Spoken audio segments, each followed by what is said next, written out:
Good day, my dear grade 11th. Today on the topic of immunity in life sciences. So first and foremost, I would like you to understand that immunity exists in both animals and plants. So yes. So we have two types of immunity. The first one is going to be passive immunity, and the second one is going to be active immunity. So passive immunity refers to the mechanisms that prevent pathogens from entering. And then active immunity refers to the response mechanism.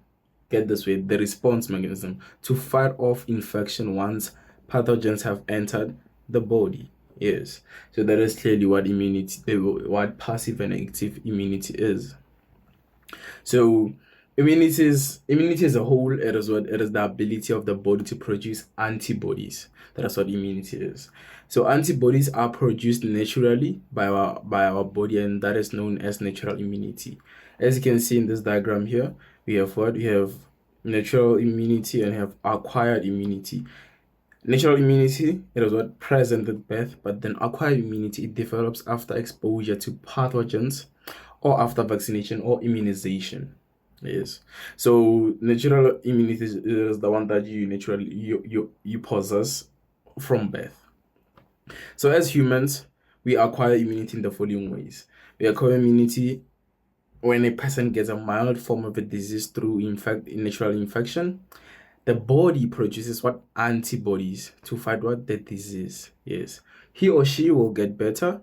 The antibodies remain in his or her body. Remember, the antibodies are produced from what? From the disease entering the body.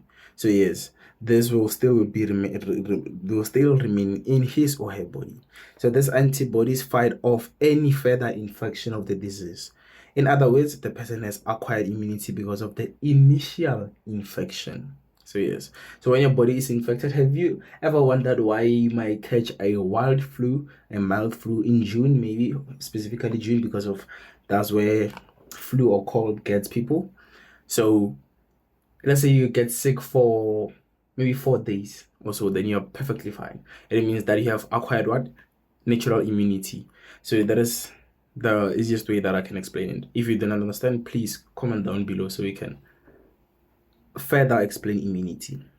So now we're going to vaccination. Why vaccination? I'm sure you know this already because of the COVID-19 that came in 2019 to 2020. So yes, vaccination is a weakened form of germ.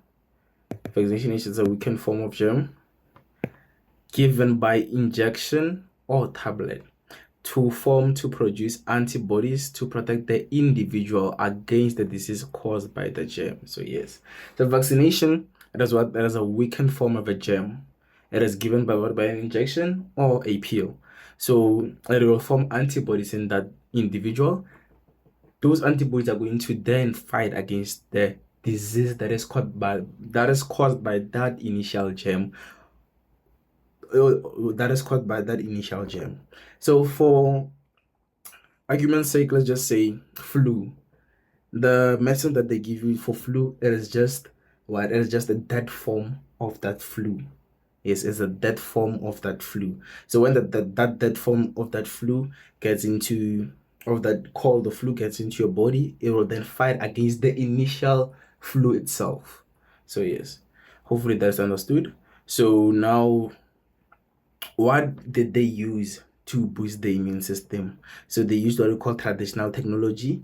So the African potatoes known as Theraphaya were mainly known for what? For curing illnesses and boosting the immune system. The devil's claw, also known as the hook plant, was used in traditional eras whereby they give you this medicine and it will boost your immune system, or it will help you fight against an infection. So yes. So what are antibiotics? For sure you've heard of antibiotics in hospitals. So this word anti just means what? Against. Biotic, obviously from life sciences. Biotic is what? Is life.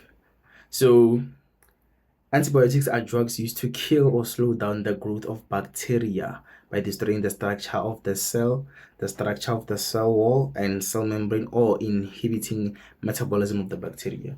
Yes, as you have known that if you've been watching my channel, in my last video, we've discussed the structure of the bacteria and the uses of bacteria. So if only you've watched that video, you understand the process of antibiotics.